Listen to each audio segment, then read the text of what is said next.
midpoint Riemann sums. Okay, that's what I want to get you through here today. All right. Now, to begin with, what we're going to do is when you're doing this kind of thing, you want to do a graph. You want to draw yourself kind of a good graph on this one. So I'm going to go ahead and I think it'll work on this problem. It's good enough if you just do kind of a, what the heck? You just do kind of a corner graph like this. Let me try this again. Okay, let me close OneNote and restart this stupid thing.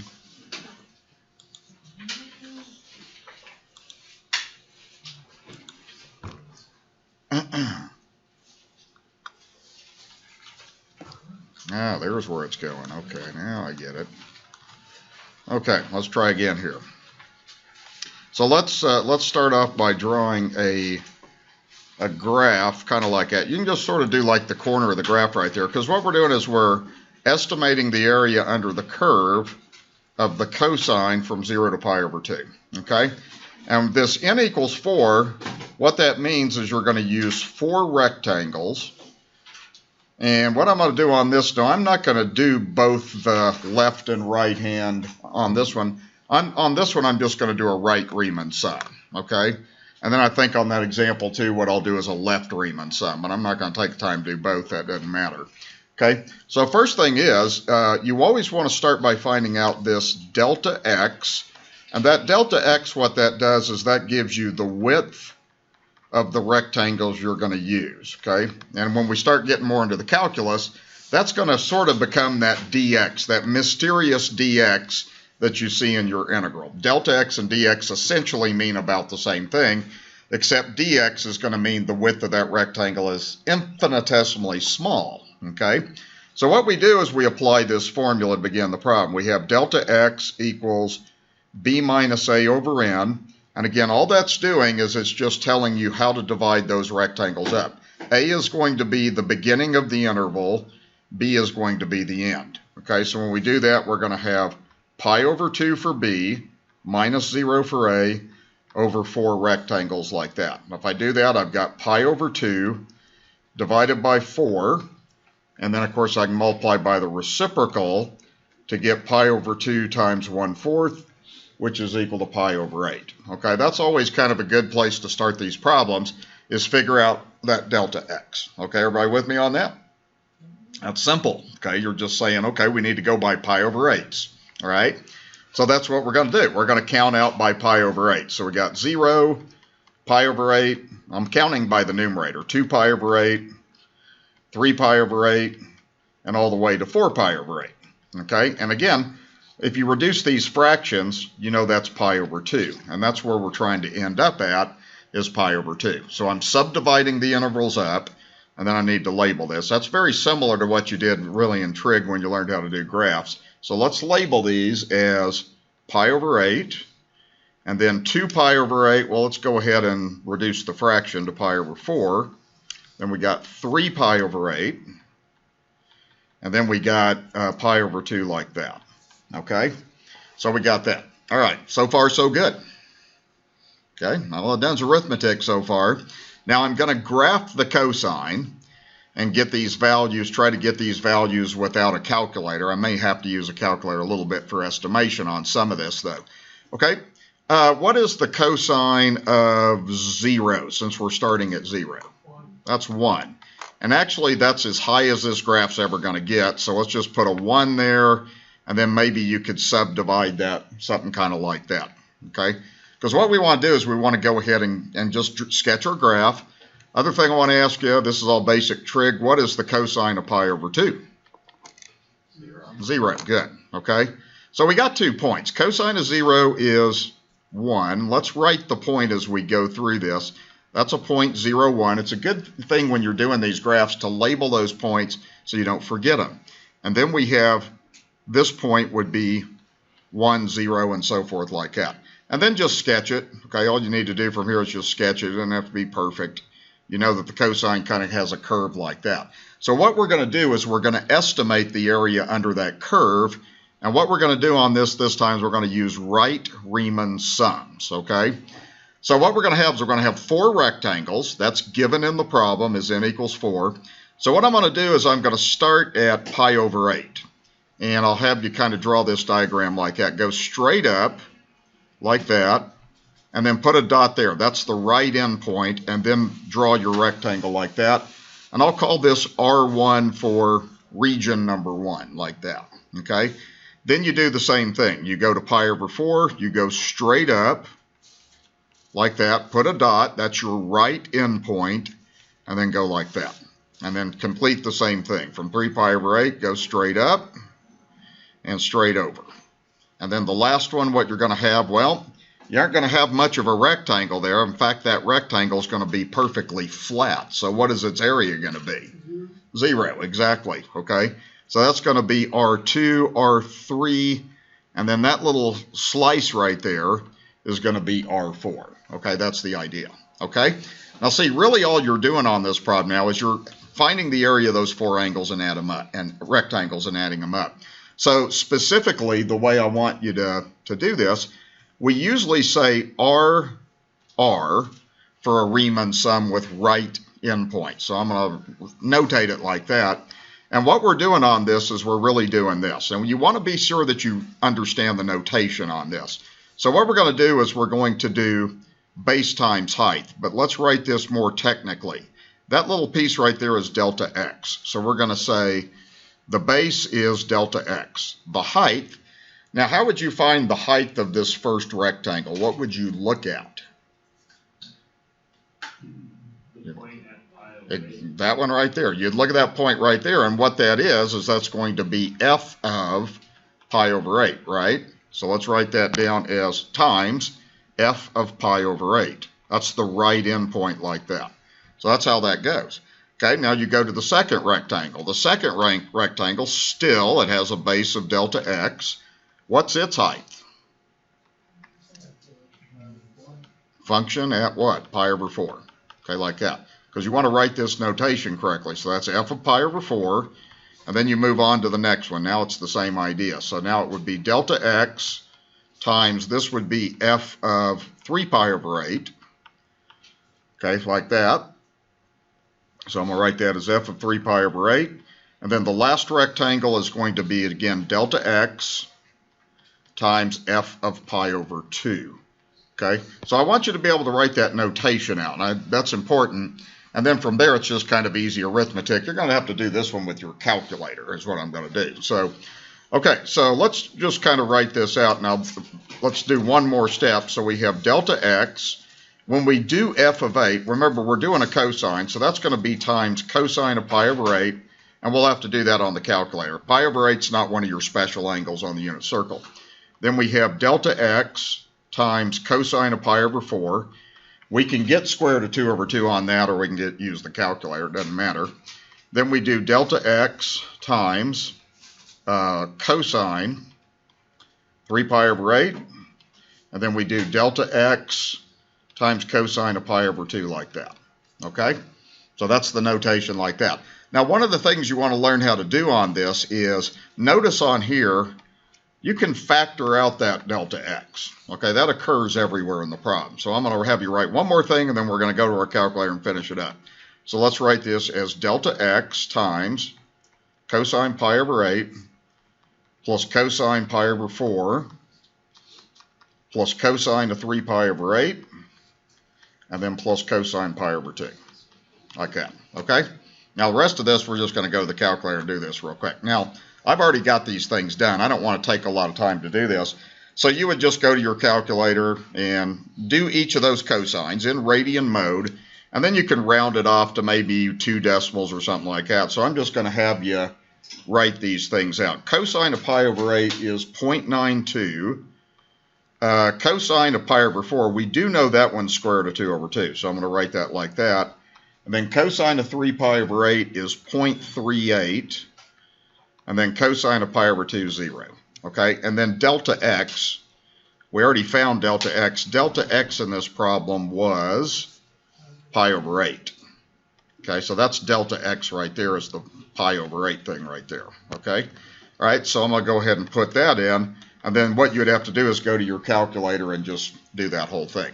So if you put that expression as exactly the way it is, pi over 8, you'd want to have like pi over 8 in parentheses, a new set of parentheses, and just put that in, then you'd be able to get the total. And I'm not going to do that on the calculator. I'm just going to tell you what it is. But this is what you're going to be sure that you know how to do, is how to put all these things correctly in your calculator, which shouldn't be a big deal. Okay, so that's the approximate area under that curve. Okay, now let me ask you a question on this, and then I am today going to show you how your calculator can get a much more precise answer. Okay, do you think 0.79 is less than the real answer or more? Less, clearly less. We call that an underestimate. So you might want to write that down too. That's an underestimate. Okay? So that would be kind of the idea, that we only estimated it. Now what you guys want to understand is, if I changed n equal to 100, wouldn't that make it a whole lot more accurate? It'd also make it a whole lot more work, okay? All right, I don't usually ask students to do anything more than like 4 rectangles, because after that's just kind of too tedious. All right, everybody understand what I did okay? All right. Okay, now get your calculator out. Now I'm going to show you how your calculator, and this is kind of important because then you can kind of get an idea, ballpark, how close you are on your answer. So what I'm going to have you do with your calculator is, the first thing you want to make sure that you're in is radian mode and function mode, just like that, just kind of normal of what you would do with trig.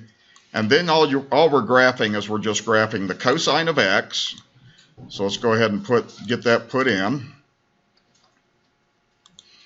Okay, and then the window is just going to be the same thing that we have on our graph here. So for your window, go like this. Go 0 to pi over 2.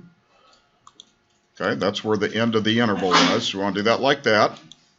I would go ahead and scale it by pi over 8 like we did. So I'm going to put in pi divided by 8. That's going to change that to a decimal. And then for the y's, let's just go 0 to 1.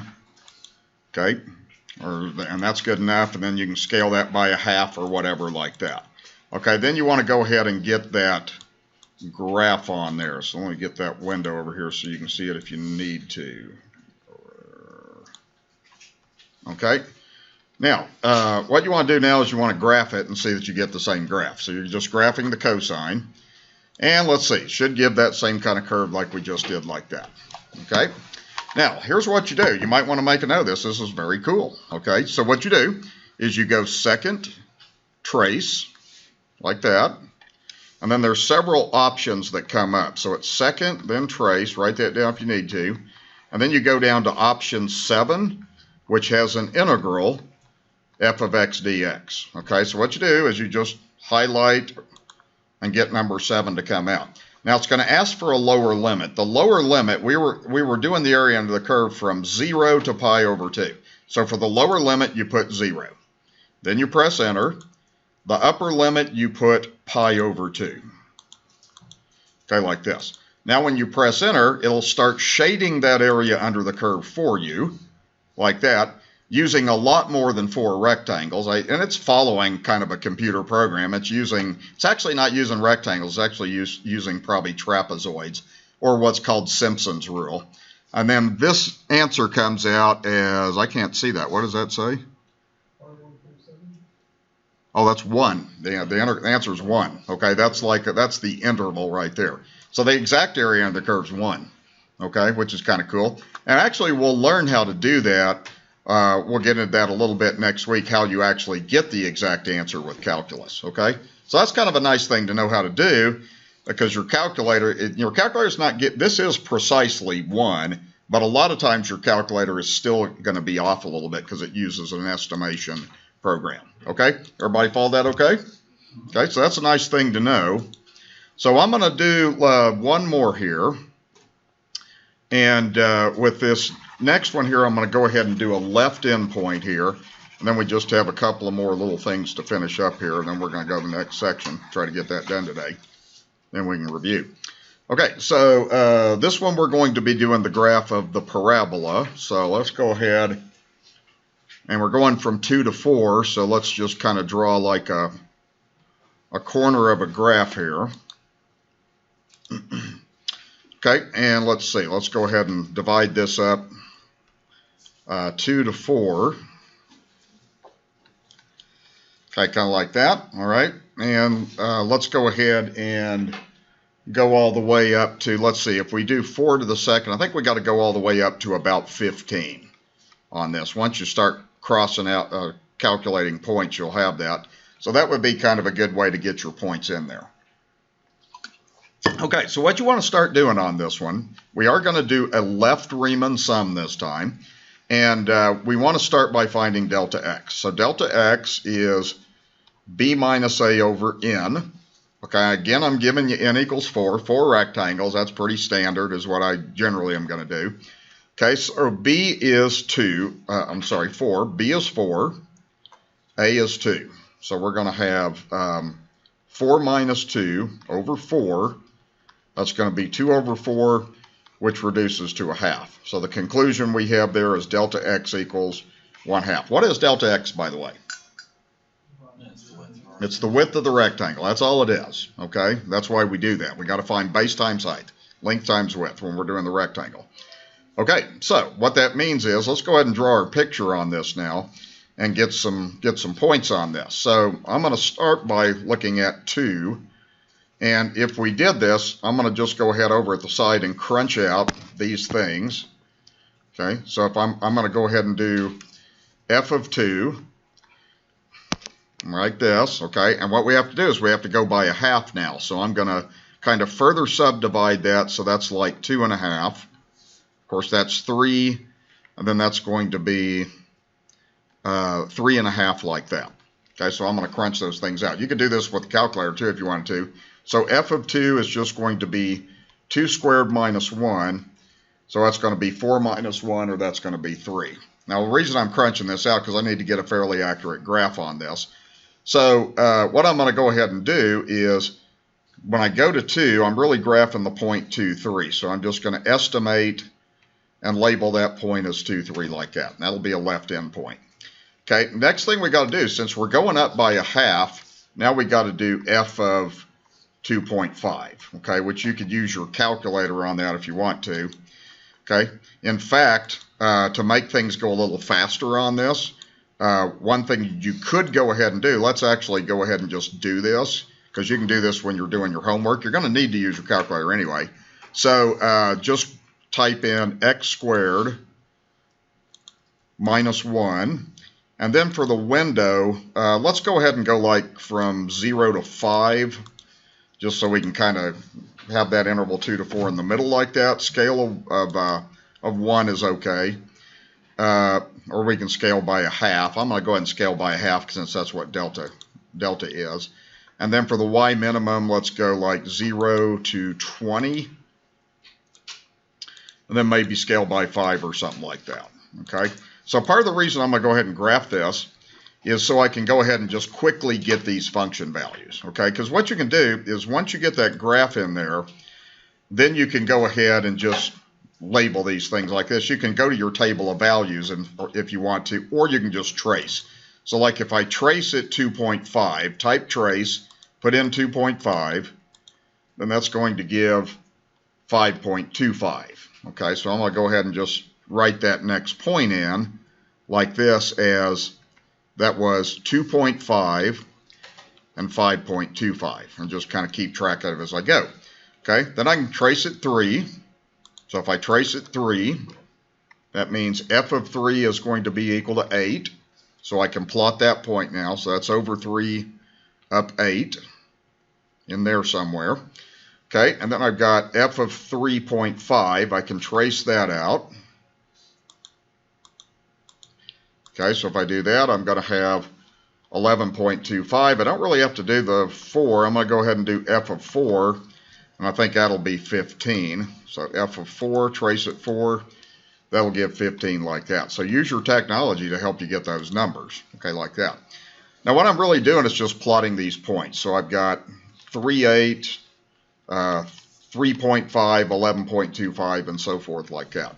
So I'm going to go ahead and plot these points. So the next one is 3.5 and up 11, then you have 4 and 15 like that. Okay, then your graph is sort of going through like the parabola like that. Okay, everybody with me there? Okay, let's just use your calculator. Let your calculator help you with that.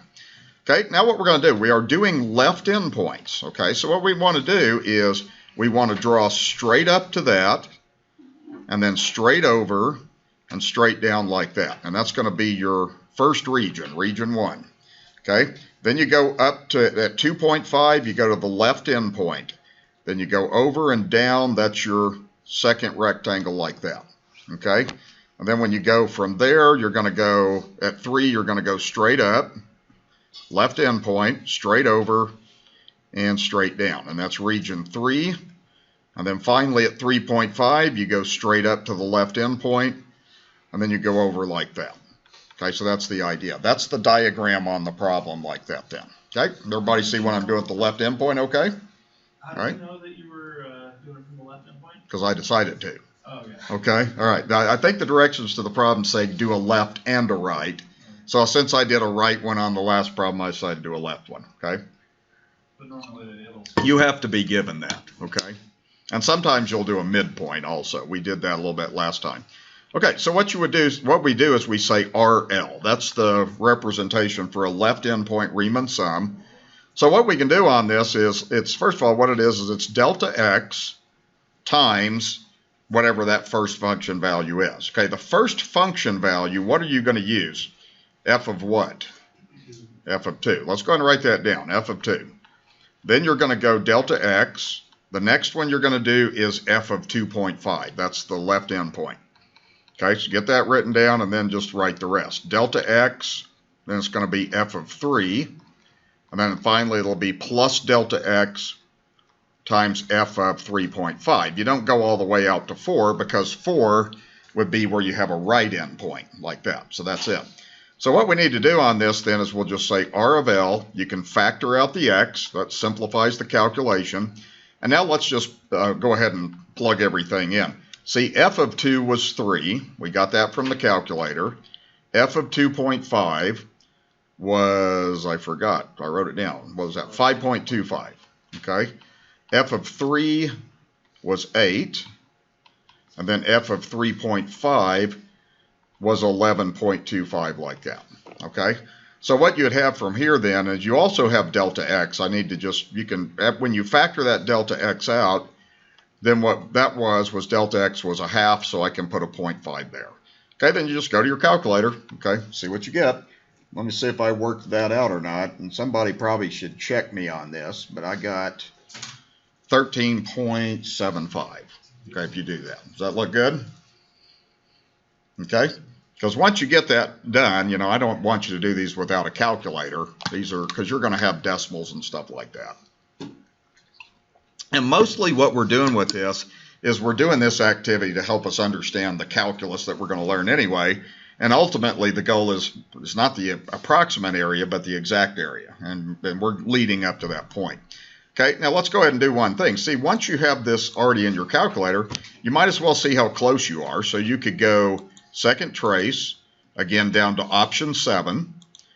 The lower bound was 2. The upper bound was 4. Okay, then it'll just shade that in for you. And the 13.75 on that, the answer they get is like 16. It's actually 16 2/3 is actually the exact area. Okay, that's it. All right, so again, we underestimated because the rectangles were, every one of them was under the curve. Okay, does that make sense? So that extra area comes from all those little pieces right there that we miss, see. All right, so that's the idea. Okay, does that make sense to everybody? Okay, usually this is pretty simple for students to understand. Okay, the last thing I'm going to do here is, oh, I didn't mean to do that, is introduce you to some notation, because you're going to need that for what we're going to do in the next several sections. You'll also need this big time in Calc 2 if you're going to take Calc 2. Because we learn about series. In my Calc 2 class, we just yesterday finally finished series, and it's the hardest part of the class for most students. So you're working with series of sums of infinite numbers like that. So the idea is, if you haven't seen this sigma notation before, we call this sigma notation, and this is a big deal. Like if you ever take statistics, you'll see this notation everywhere. This symbol, that's the Greek symbol sigma, and it stands for a sum of numbers. It just means you're adding up things, okay? Ultimately, in calculus, we use this symbol, the integral that we've already talked about, but an integral is summing up rectangles to find an area under a curve, but what's different is it's an infinite number of rectangles, okay? That's the idea. So these things are analogous to each other. So what we're going to do is, these are some formulas. You don't have to know these, but the idea behind this is these are just some basic properties that we have. But the idea, like on this one, let me just use this one as an example. If you had the sum, you would say the sum k equals 1. Let's just say we have k equals 1 to 4. Okay. Okay. Then we're doing c, just c, like that. All right. Let me change that slightly. Let me make this something a little different. I don't like that. Let's do k squared or something like this. And you don't have to write this down. Just pay attention to this, just so that you know how this works. So all this means is this k is a counter. K starts at 1, so you have 1 to the second. Okay, then k goes up to 2. It goes by whole numbers. So then you have 2 to the second. Then it goes to 3. Then it goes to 4, and it stops at 4 because that's where that goes. All right, that's how you write that is. That is an abbreviation for just saying you're summing up the squares of k. All right, does that make sense? Okay, and that's the idea. So this is what we call a sigma sum. In this class, we don't do much with this, just kind of familiarize ourselves with the formula and everything. So the first thing I want to do on this is, one thing I want you to learn how to do in this class is how to just take a sum of numbers and write it in this sigma form, okay? And the idea with this is k is going to be, usually we're going to start at 1, okay? So what's happening on this is k is just going up. This one is a real easy one to see the pattern on. When you get to Calc 2, some of the things that we do, the patterns are harder to see on. So anyway, you would write this like this. So what you're doing is you're going to say sigma sum k equals 1 to 5, like that, and then the expression would be k. All right? In your head, tell me if that makes sense.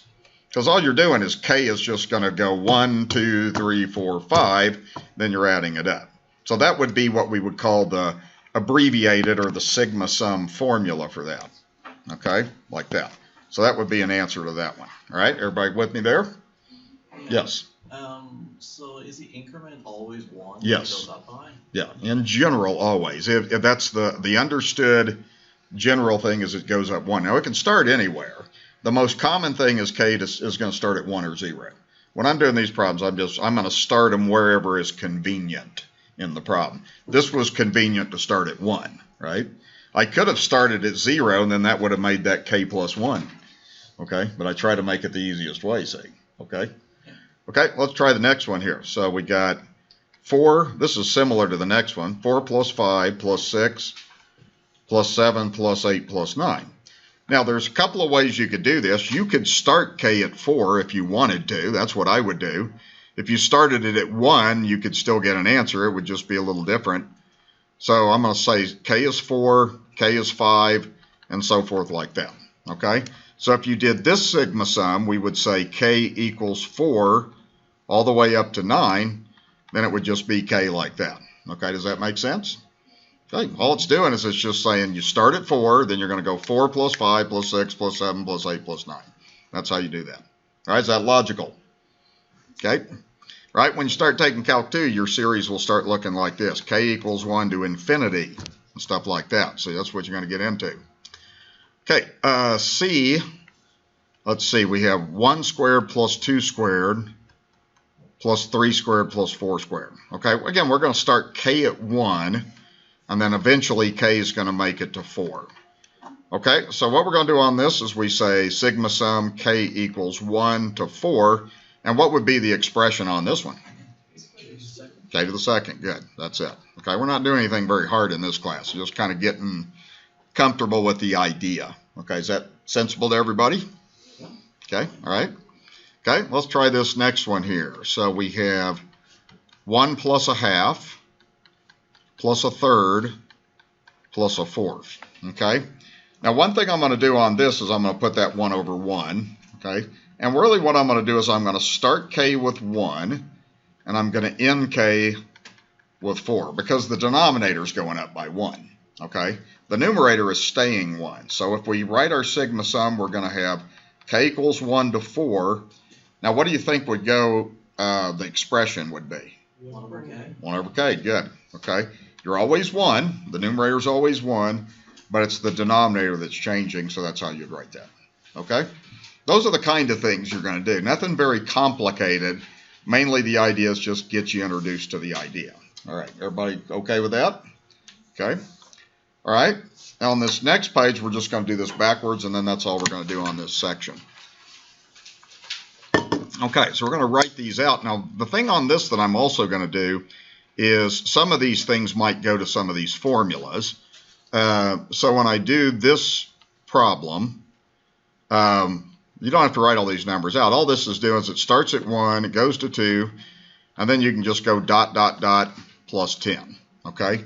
And then you could work that out. You could either work that out by hand or you could work it out by a calculator. But I think on the previous page, I have the formula right here. So you can use formulas on here. You don't have to know where these formulas come from. But what you do is, I'm going to take just like a little snapshot of that. And what we're going to do is just use the formula on this. Okay? This is a series formula, and the benefit of knowing this formula is, obviously, it's a big time saver. So it goes like this. So when you do this problem, you could either just add them all up on the calculator, or you could do this. Okay, what it is it's going to be n. Now, n is where it terminates, so that would be 10. Then you would do 10 plus 1 over 2. So what you would get is you would get 10 times 11 over 2. And if you divide the 10 by 2, you get 5. So the answer to that problem is 55. That's how you do it. That's the best way to do it. Okay. There's a legend. One of the greatest mathematicians of all time was Gauss, this German mathematician. And they say when he was in 4th grade, the teacher was trying to keep the students busy. So she said, okay, I want you to add up the first 100 numbers. And the kids were just working away. And at 4th grade, he figured this formula out, like in 20 seconds. He said, teacher, I'm done. Showed the teacher what he did. Teacher had no idea what he did. So he figured this out. So he turned out to be one of the greatest mathematical geniuses of all time. I always thought that was kind of an interesting story, and I always think about that when I see that idea. Okay, so that one would be how you would do that problem. Now this next one, what we're going to do, and we're trying to use some of these formulas up here, so I'm going to try to show you how you could do this. Now you got two choices. You don't need to write this down yet, because I'm not going to do the problem this way. But one way you could do the problem is you could just do 2 times 1 plus 1, because k starts at 1. Then you could do 2 times 2 plus 1. And then you could do 2 times 3 plus 1 until you were done. Okay, you can do it that way if you want to. Okay, it's beneficial at this level to start learning some of the basic properties that you can do with this. So I'm going to erase this. You guys don't need that. You can do it that way if you want to. So actually, the way I'm going to teach you how to do this is we're going to kind of handle this the way we do derivatives. You're going to do summation k equals 1 to 6 of 2 times k plus the summation k equals 1 to 6 of 1. That's how I'm going to work that out. Okay, and we're going to use formulas to work this out. And then the idea is, just like when we do a derivative of a sum is a sum of derivatives. It works on summation notation also. Also, you can take a constant out, just like you can a limit. So we're going to write that as 2 times summation k equals 1 to 6 plus summation k equals 1 to 6 of 1 like that. And then this was just a k like that. So that's what I want you to know, is that you can break that problem up like that. Okay? Now, what we do on this is, see, we have a formula for this. So this thing right here is the problem I just did. That is this formula right here. So when I do this, what I'm going to do is when I do this formula, it's very easy when you have a summation of k. You just do 6 times 7 over 2. That's how you do that. That's what Gauss's little formula is. Okay, that's how that goes. Now this one right here, there's a formula for this also. And I'm going to show you what that formula is and take a little snapshot of this. This one you use all the time, and I'll explain why this one works. This one's pretty easy to understand. Is when you just have a summation of a constant, it turns out if you're summing a constant, then all you do is just take that constant and you multiply it by n, like that. Now that'll make sense. I mean, if you do the summation of 1, from 1 to 6, what are you doing? You're doing 1 plus 1 plus 1 plus 1 plus 1 plus 1 plus 1. Isn't that the same thing as 6 times 1? Absolutely. So that's what that's saying is, if you had a summation, and you don't want to waste your time on this, if you had a summation from 1 to 100 of 2, you would just do 2 times 100, and you get 200. Because that's multiplication, okay? That's what that is. When you add things repeatedly, the shortcut's multiplication. Does that make sense?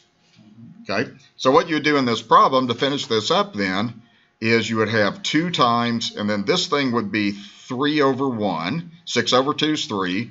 3 times 7 is 21 plus 6. So that's going to give 42 plus 6, which is equal to 48. Okay, so that's the answer to the problem. Now that one could be just as, you could maybe do that one just as fast by listing it out. But I'm wanting you to kind of familiarize yourself with some of these formulas. That's the idea. Okay, any questions? Where did we get that 7 from? Right here, because when I did, see the formula for this, the formula for doing this thing right here is 6 times 7 over 2. So what did I do? I did 6 over 2 is 3. 3 times 7 is 21. So where'd you get the 7? Where'd the 7 come Oh, that came from this formula. Okay, so the formula, what you're doing is 6 times n plus 1 is 7. Okay, I'm following this formula right here. Okay? Okay. All right, let's go ahead and let me show you what you do with the squares now. So I need to come up here and take a picture of this formula, because we're going to use this formula on the squares. Now this formula I don't remember. I don't expect you to memorize this one. This one I don't use very often. So with part C, we're just going to use the formula, okay? And what this problem, of course, means is it just means 1 squared plus 2 squared plus 3 squared plus 4 squared. You could do that very quickly either in your head or with a calculator. But the formula is kind of what I'm wanting to familiarize yourself with. So what you do is you just do this. You just take n, which is 4. Then you do n plus 1. So that's 4 plus 1. Then you do 2n plus 1. So that would be 2 times 4 plus 1. Then you divide it by 6. Okay, these are all formulas that have been developed. And I kind of, in Calc 2, we show a little bit of how these formulas are developed with the idea of a derivative and an integral. So this would be 4 times 5 times 9 all over 6 like that. Okay? And let's see, if I reduce this, notice that if you reduce 9/6, that's 3 halves. If you reduce 4 over 2, that's 2. So it looks like what we get is 2 times 5 times 3. So that is, what's that? 30. Thank you. Okay, so that's 30. Okay, like that.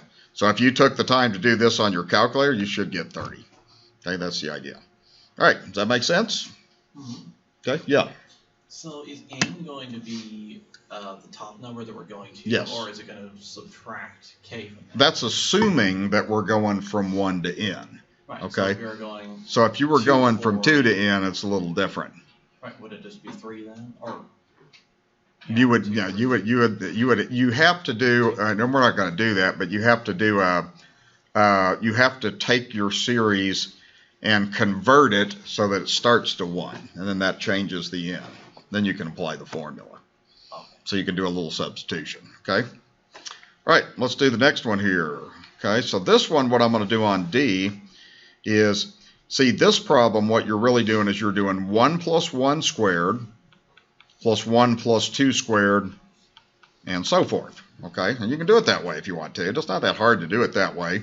But the formula is kind of what I'm trying to teach you how to do. So if you have a series of a sum, you want to write it like this. You want to write series n equals 1 to 5 of 1 plus, then you got the sigma sum n equals 1 to 5 of n squared, like that. And then we're going to use formulas to figure this out. That's partially what I'm trying to get you comfortable with. Okay? Now, what is this one? Now, this one, this one's the one that's easy to understand, I think. All this is 1 plus 1 plus 1 plus 1 plus 1, which is what? 5. Okay, so what you do on that is you just do 5 times 1. That's how you do a sum of a constant, is like that. And then this next one is a square, so you got to apply this formula. Okay, so the formula is n is that number, so it would be 5 times 5 plus 1, again just following this, times 2 times 5 plus 1, all over 6. Okay, now we just crunched out the details on that, and then we got what the sum is. So this is going to be 5. This is going to be 5 times 6. That looks like that's 11. All over 6 like that. Okay, and what happens on this one, that crosses out. So that's 5 plus 55. So that looks like 60 is what that sum is. Okay, so that's the idea. All right, and partially what I want to do in this section, I don't test over these formulas. We don't really do anything like this on your final exam, but it's getting you comfortable with this because it'll help you at Calc 2 and it'll help you a little bit later on in the class too. Okay.